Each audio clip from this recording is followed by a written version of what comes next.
December 18th, 2022. Lusail, Qatar. World Cup final. Argentina against France.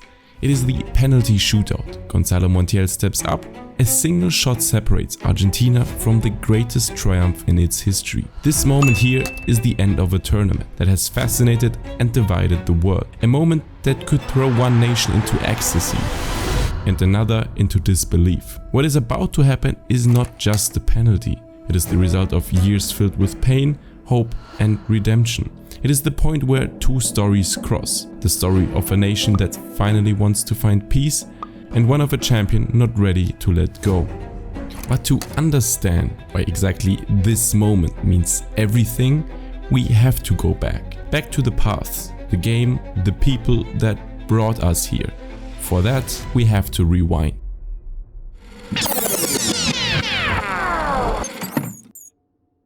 The World Cup is the biggest sporting event on Earth. Every 4 years, the world watches as 32 nations compete in a month-long tournament that brings entire countries to a standstill.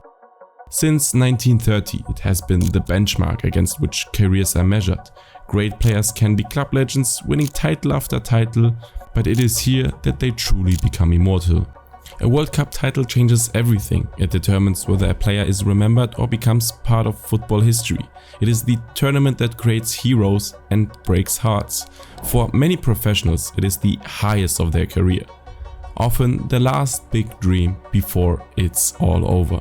And for the fans, it's more than just a sport. It's identity, pride, history. The World Cup brings people together, but it also divides them. In victory and defeat, in cheers and tears. In 2022, the World Cup took place in winter for the first time and in Qatar for the first time. Even before the first whistle, the tournament sparked discussions about the venue, conditions and decisions. But once the tournament began, football took center stage again. The pitch showcased the full spectrum of the sport: surprises, emotions, heroes and drama. Japan defeated Germany, Morocco became the first African team to reach the semi-finals, and Croatia once again confirmed its strength. And while all this was happening, two teams gradually made their way to the top. France, young, stable, with a chance to defend their title. And Argentina, experienced, mature, driven by one last dream. Before these two teams faced each other in the final, it is important to understand who they were at that point. What shaped them, what made them strong and what brought them here. Let's start with the defending champions, France. France's history at World Cups began with mixed results. The country took part in the first tournament in 1930, but for decades the national team enjoyed little success. It was not until the 1980s that France developed into a serious footballing nation. With Michel Platini, the team reached the semi-finals in 1982 and 1986, but narrowly missed out on the title. The big breakthrough came in 1998, when France hosted the World Cup on home soil. Led by Zinedine Zidane, the team won 3-0 against Brazil at the Stade de France, the first World Cup title in the country's history. It symbolized France's rise to become a modern footballing powerhouse. 4 years, however, came the crash. In 2002, the defending champions were eliminated in the group stage without scoring a single goal. Early evidence of what would later be called the curse of the world champions. In 2006, France reached the final again, but lost to Italy on penalties. Difficult years followed. In 2010, in South Africa, there were internal disputes, player strikes and another early exit, the low point of an entire generation. Didier Deschamps began rebuilding the team in 2012. He formed a new team based on athleticism, discipline and tactical order. In 2014, France reached the quarter-finals. In 2016, the European Championship final on home soil. And finally, in 2018, their second World Cup title. Kylian Mbappe, Paul Pogba, Antoine Griezmann and Raphael Varane, all between 20 and 27 years old, all still at the beginning of their prime. 4 years later, the same country traveled to Qatar as defending champions, a role that has almost always ended up in failure historically. Since Brazil in 1962, no nation had managed to defend their title. Italy in 2006, Spain in 2010, Germany in 2014. All previous world champions were eliminated in the group stage at the next World Cup. And France had also experienced this itself in 2002. But this time the circumstances were different. The core of the team had remained young. Mbappe was no longer a teenager, but one of the best players in the world. Griezmann, Giroud and Varane continued to play central roles. France thus possessed the rare combinations of experience, class and age. Nevertheless, the pressure was enormous, with Pogba, Kanté, Benzema, Kimpembe and Lucas Hernandez, several regular players were out of action. For many nations this would have been a setback, but for France it opened doors for new faces. Players such as Aurélien Tchouaméni, Dayo Upamecano, Randal Kolo Muani and Theo Hernandez stepped up. They had the quality, but above all, the hunger to prove themselves. This mix of world champions and newcomers gave the team a new balance. It was less experienced but fresher and more focused. And compared to previous title holders, France had an easier draw. Australia, Denmark and Tunisia in the group stage. Feasible but not a foregone conclusion. Didier Deschamps remained true to his philosophy, a stable defense, clear procedures, no unnecessary risks. France played pragmatically but effectively, and that was exactly what many previous world champions had failed to do. With an experienced coach, a broad squad and a superstar in top form, France entered the 2022 World Cup as reigning champions. Not as nostalgic champions, but as real favorites. And they knew, if anyone could break the curse, it was this team. Argentina is one of the most traditional nations in world football. The country has been a regular contender for the title since the first World Cup in 1930. Argentina reached the final in the first tournament, but lost to Uruguay. Their first major success came in 1978 on home soil. Led by Mario Kempes, Argentina won its first World Cup title, writing a new chapter in the country's football history.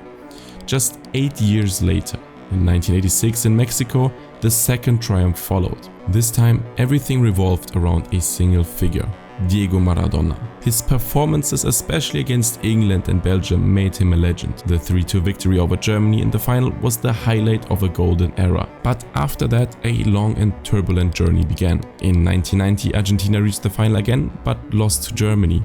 In the following years, the team remained strong, but failed to achieve any major success. Maradona's career ended turbulently, and the search for a successor dominated the 1990s and 2000s. Argentina continued to produce outstanding players, Batistuta, Riquelme, Aimar, but the generational change was turbulent and expectations remained high. When Lionel Messi made his debut in 2005, he was quickly regarded as the one who could continue Maradona's legacy. He won almost everything with Barcelona, but the national team failed to win any major titles. In 2014, Argentina was back in the World Cup final, again against Germany, and lost in extra time, a game that is still considered a turning point today. Messi was at the peak of his career, but the title remained elusive. Many saw this as the beginning of a curse, a generation that always fell just short. In 2018, this cycle seemed to be coming to an end. The team seemed overaged, the qualification difficult, the tournament chaotic. In the round of 16, Argentina faced France of all teams and lost 3-4. It was the first direct duel between Messi and Mbappe, and it symbolically marked the transition from one generation to the next. After this tournament, Lionel Scaloni, then an inexperienced coach, took over. He focused on continuity and a new mix of young players and experienced forces. In 2021, Argentina won the Copa America, their first major title since 1993. For Messi, it was belated confirmation that he could also win with the national team. This success changed the mood in the country. The fans who had been divided for years were once again united behind their team.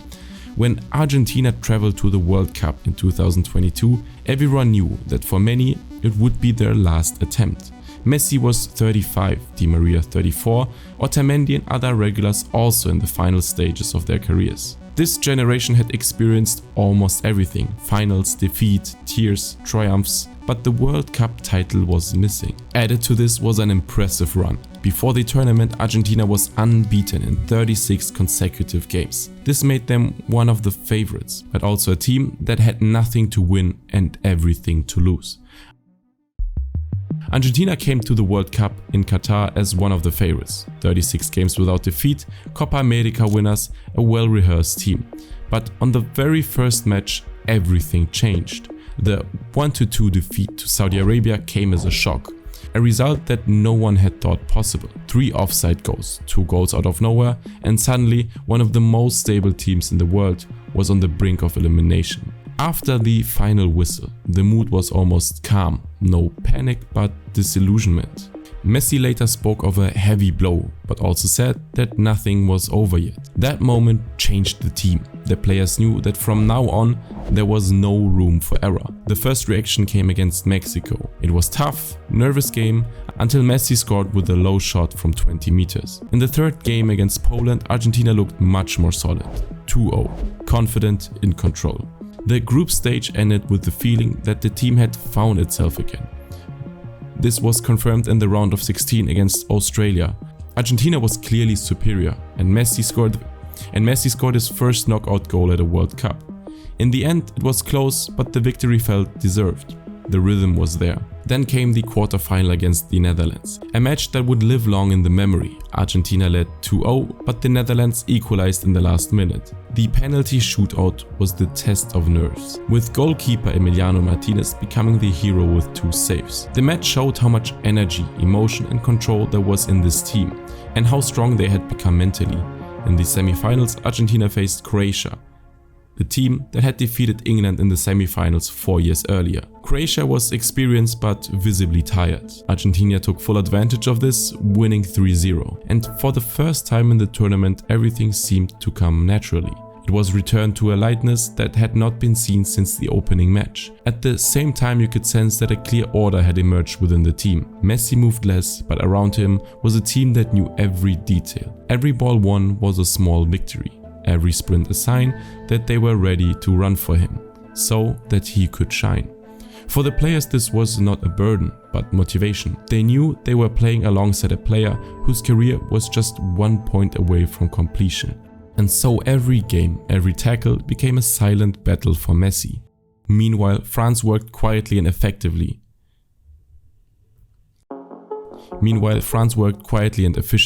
A solid group victory. Clear performances against Poland and Morocco, a narrow victory against England. Little spectacle, little discussion, just results. Deschamps had a routine and his team worked. When the final was decided, the starting position was clear. France, the defending champions, experienced, composed. Argentina, the team that had reinvented itself over the course of the tournament. 2 teams that were not here by chance, but each in their own way, at the end of a long, logical development. On 18th December 2022 at Lusail Stadium, the match the whole world had been waiting for began.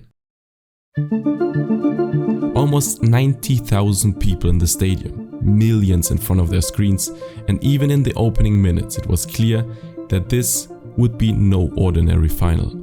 Argentina seemed more alert, more courageous, almost liberated. France, on the other hand, seemed unusually passive, as if the team was only slowly realizing how intense their opponents were playing.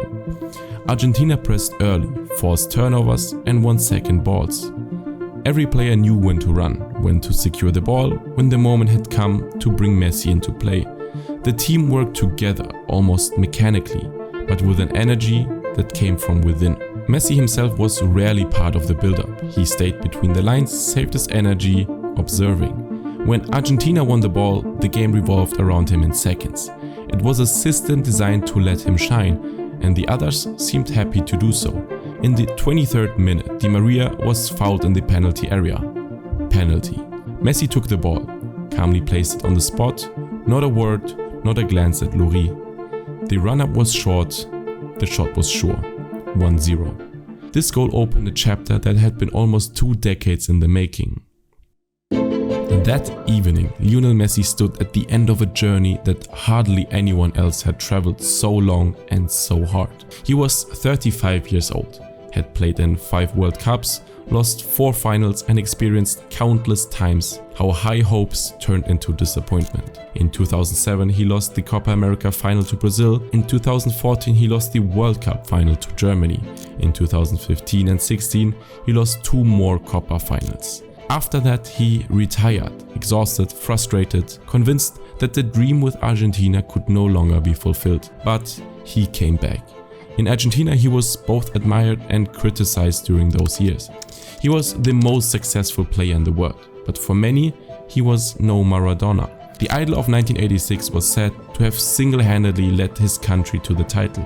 Messi, on the other hand, was considered by some to be aloof, too European, too quiet. His greatest moments had happened in Barcelona, and every year that passed without him winning anything with Argentina reinforced this image. Added to this was the constant question of comparison that shaped modern football.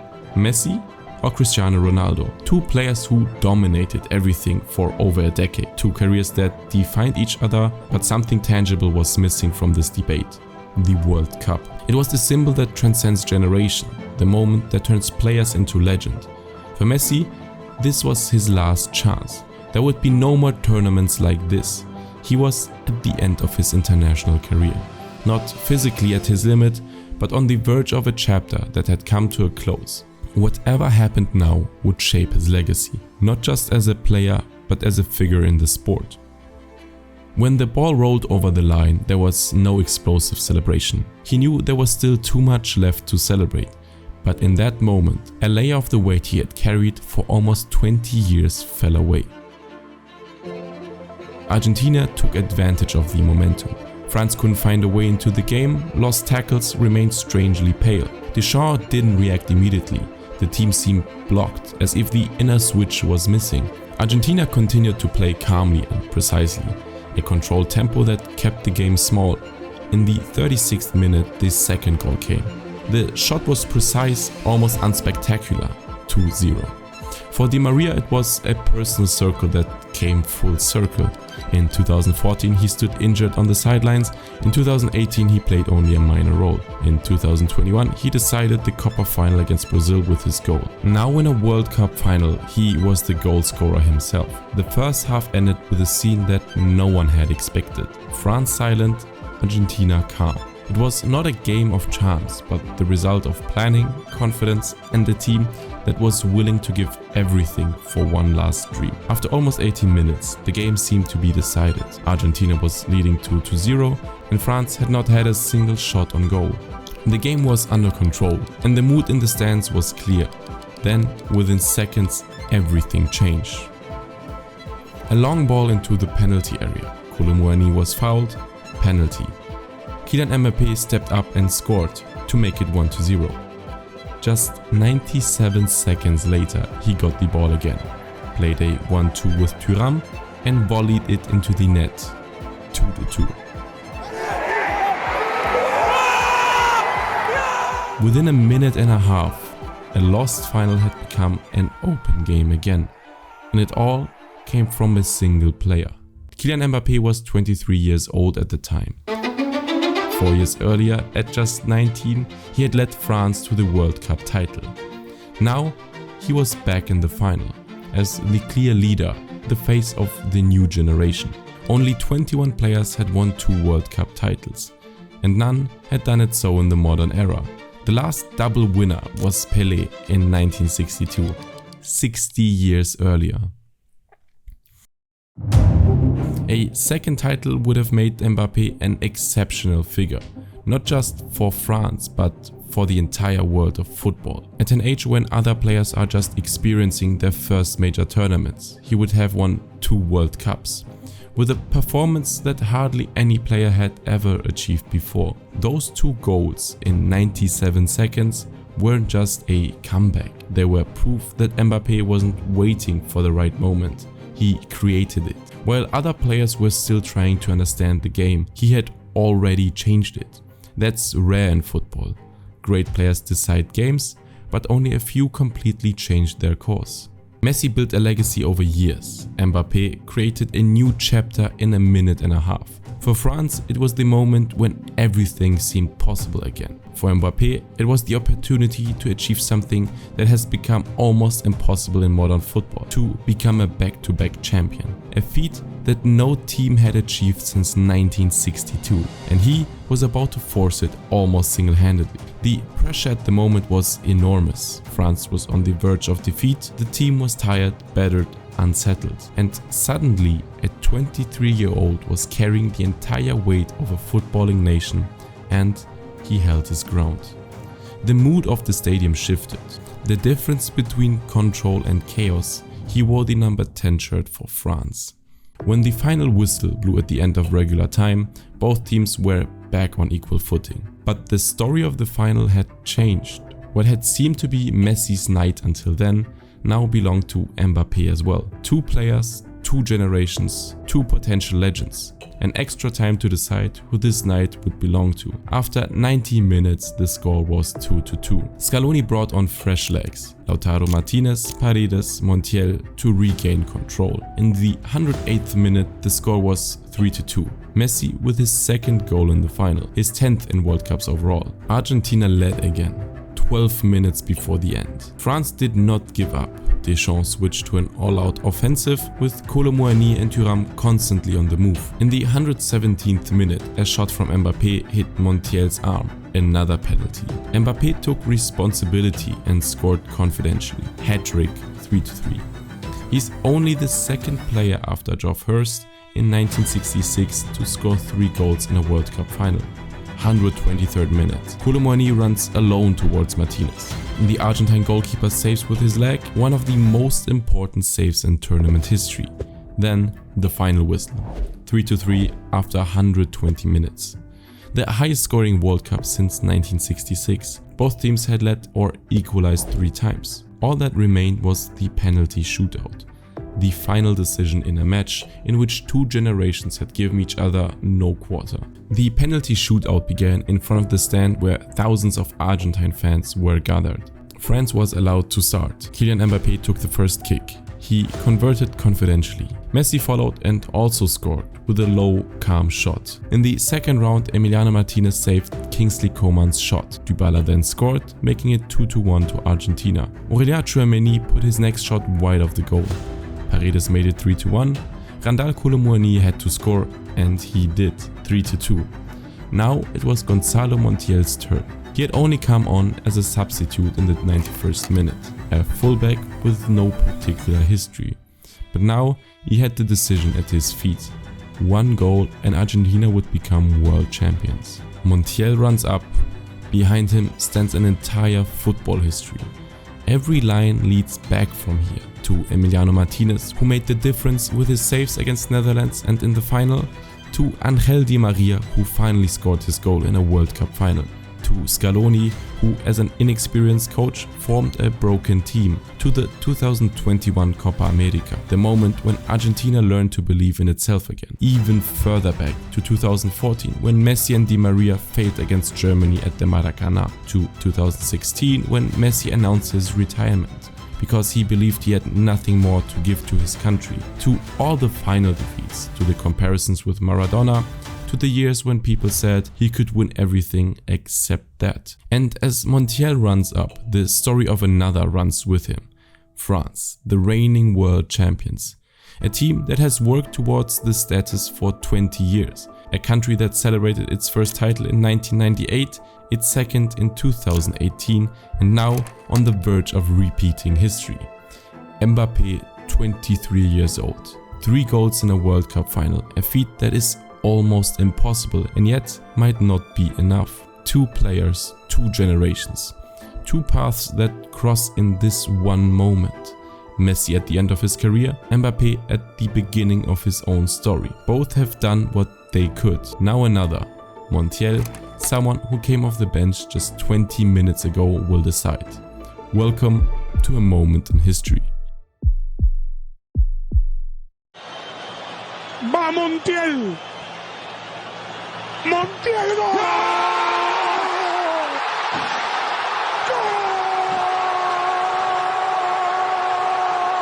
Argentina campeón! Argentina campeón del mundo! Argentina campeón!